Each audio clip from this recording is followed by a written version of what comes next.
Chapter 8, To the Rats.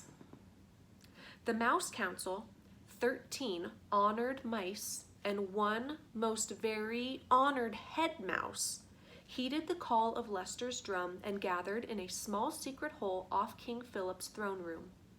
The 14 mice sat around a piece of wood balanced on spools of thread and listened in honor while Desperaux' father related the story of what Furlough had seen. "At the foot of the king," said Leicester. "His finger right on top, or her finger right on top of his head," said Leicester. "He was looking up at her, and it was not in fear." The Mouse Council members listened with their mouths opened. They listened with their whiskers drooping and their ears flat against their head. They listened in dismay and outrage and fear.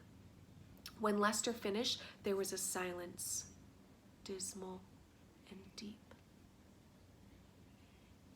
"Something," intoned the most very honored head mouse, "something is wrong with your son.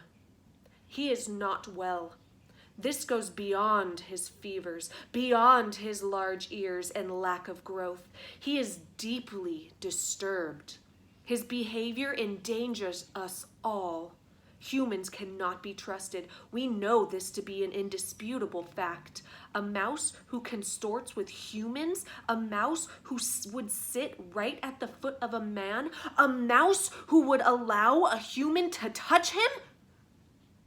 And here the entire Mouse Council indulged in a collective shiver of disgust. "Cannot be trusted. This is the way of the world, our world. Fellow mice, it is my most fervent hope that Desperaux has not spoken to the humans.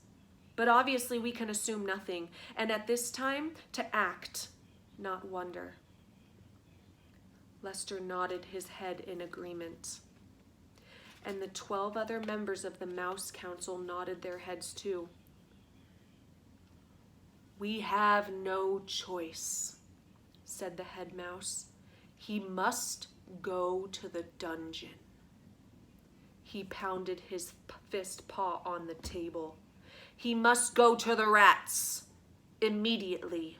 Members of the council, I will now ask you to vote. Those in favor of Desperaux being sent to the dungeon, say aye." There was a chorus of sad aye. "Those opposed, say nay." Silence reigned in the room. The only noise came from Leicester. He was crying. The 13 mice, ashamed for Leicester, looked away.